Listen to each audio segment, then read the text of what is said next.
Hello friends, in this video I will show you how to fix extra double quotes keyboard issue on Windows 11. So click on Start, Settings. Here click on Time and Language.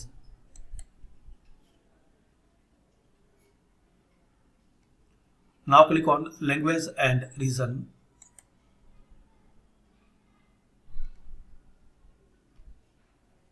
Now select display language as English US.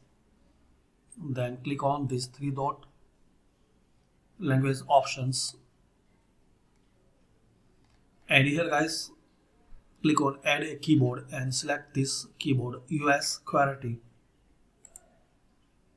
If you see another keyboard in this list, so select this US QWERTY.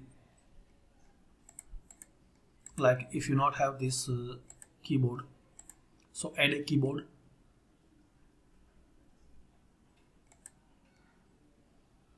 Now find out this one, US QWERTY.